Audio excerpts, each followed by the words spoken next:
Hello friends, welcome to our channel maths वाला सूरज मतो। और आज हम लोग आपके लिए केमिस्ट्री का सेकंड लेक्चर लेकर आए हैं। So I start with the our first topic of the day, that is Avogadro law of combining volume.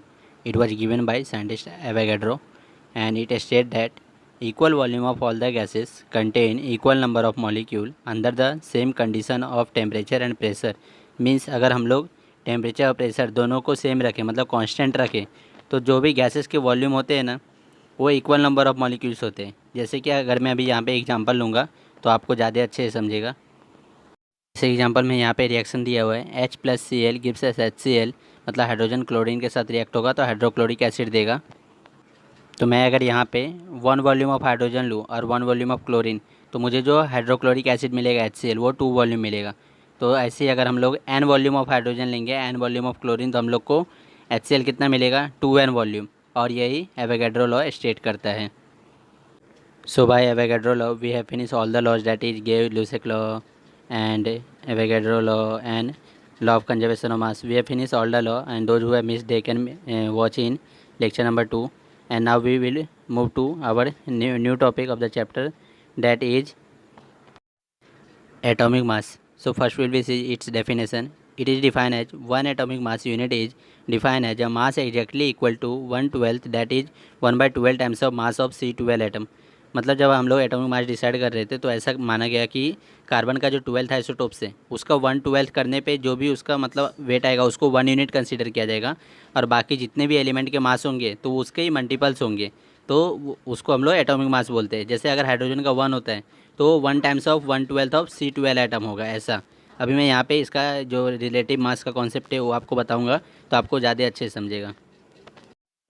तो जब हम लोगों ने 1/12 ऑफ C12 ऑफ एटम निकाला था, तो हम लोग को जो वैल्यू मिला था वो मिला था 1 mu इक्वल टू 1.66056 इंटू 10⁻²⁴। तो हम लोग जब रिलेटिव मास निकालते तो कोई भी एलिमेंट का मास निकालते और उसको 1/12 ऑफ C12 एटम से डिवाइड कर देते, तो उससे मतलब हम लोग जो एलिमेंट के मास पढ़ते, जैसे हाइड्रोजन के 1 हो गए, क्लोरीन के 30.5 हो गए, तो वो सब हम लोग रिलेटिव मास पढ़ते हैं। तो मैं आप लोगों को दिखाता हूँ जैसे हम लोग हाइड्रोजन का रिलेटिव मास कैसे निकालते हैं। तो मास ऑफ हाइड्रोजन के लिए हम लोग जो हाइड्रोजन का मास है वो है 1.6736 इंटू 10⁻²⁴। उसको हम लोग डिवाइड करेंगे किससे, 1/12 मास ऑफ C12 एटम, तो वो कितना होता है 1.6605 इंटू 10⁻²⁴। तो हम लोग को जो आंसर मिलता है वो मिलता है 1.0078 mu। तो यही हम लोग जो पढ़ते हैं ना, हम लोग जैसे कुछ भी बुक में अगर हाइड्रोजन का मास देखते हैं तो वो रियल में 1 ही रहता है, क्योंकि पॉइंट के बाद 2 जीरो है, तो हम लोग जो बहुत ही छोटा नंबर है तो उसको हम लोग नेगलेक्ट करते हैं और उसको हाइड्रोजन का मास हम लोग 1 लेते हैं। सो ये सेंटेंस आप लोग देख रहे हैं, जैसे कि नेचुरली अकरिंग एलिमेंट अकर इन 2 और मोर आइसोटोप्स। मीन्स मतलब एलिमेंट जितने भी होते हैं ना हमारे नेचर में, वो सबके आइसोटोप्स होते हैं। अभी आइसोटोप्स क्या होते हैं तो मैं अभी आपको डेफिनेशन बताऊंगा, तो आपको ज़्यादा अच्छे से समझेगा। तो हम लोग देखते हैं अभी आइसोटोप्स का डेफिनेशन। तो आइसोटोप्स क्या होता है, आइसोटोप्स होता है atom of same element but different atomic mass. जैसे कि जो एलिमेंट के एटम है ना वो सेम रहेंगे, सिर्फ उसका एटॉमिक मास अलग रहेगा। जैसे मैं Cl35 और Cl37 देखूँ तो दोनों के दोनों क्लोरीन ही है, लेकिन एक क्लोरीन का मास का है 35 और एक क्लोरीन का है 37। सेम केस कार्बन में भी होता है, C12 और C14, उसमें भी जो कार्बन, दोनों ही एलिमेंट कार्बन ही है, लेकिन एक का मास 12 है और एक का 14 है। तो ऐसे बहुत सारे एलिमेंट हमारे नेचर में अकर करते हैं और जिसको हम लोग बोलते हैं आइसोटोप्स। तो ये आइसोटोप्स की वजह से हमें कन्फ्यूजन हो रहा था कि हम लोग कौन सा मास कंसीडर करें। जैसे क्लोरीन का 35 भी मिलता है, 37 भी मिलता है, तो हम लोग क्या कंसीडर करें। तो इसी के मतलब यही कन्फ्यूजन को दूर करने के लिए एक कॉन्सेप्ट आया था जिसको हम लोग बोलते हैं एवरेज एटॉमिक मास। तो उससे क्या करते हैं ना, हम लोग जितने भी आइसोटोप्स होते हैं उसके एवरेज एटॉमिक मास निकालते हैं और उसको ही कंसिडर करते हैं। तो ये जो है एवरेज एटॉमिक मास, अभी कोई भी एलिमेंट के लिए हम लोग कैसे निकालते हैं, तो उसके लिए मैं यहाँ पे न्यूमेरिकल लूँगा कुछ।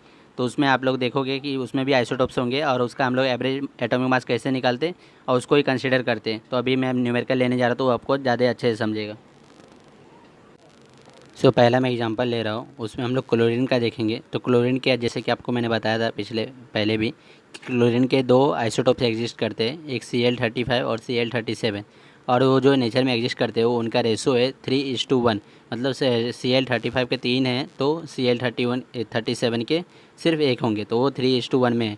तो उनका हम लोग कैसे निकालेंगे एवरेज एटॉमिक मास, तो उसके लिए आप लोग देखिए। तो हम लोग क्या करेंगे, पहले 35 वाले को 3 से मल्टीप्लाई करेंगे, मतलब जितना उसका एटॉमिक मास रहेगा और जितना उसका अकरेंस का रेशो रहेगा उसको मल्टीप्लाई करेंगे प्लस 37 वाले को, और उसका एकरेंस का रेशियो क्या है 1, तो 1 को मल्टीप्लाई करेंगे अपॉन, और दोनों रेशियो का जो एडिशन होगा जैसे कि 3 + 1 कितना होगा 4, तो 4 से हम लोग डिवाइड करेंगे तो 35 3 जा कितना होगा 105, और 37 1 जा 37, तो 105 और 37 ऐड करेंगे तो कितना होगा 142, और उसको अगर हम लोग 4 से डिवाइड करेंगे तो हो जाएगा 35.5 म्यू।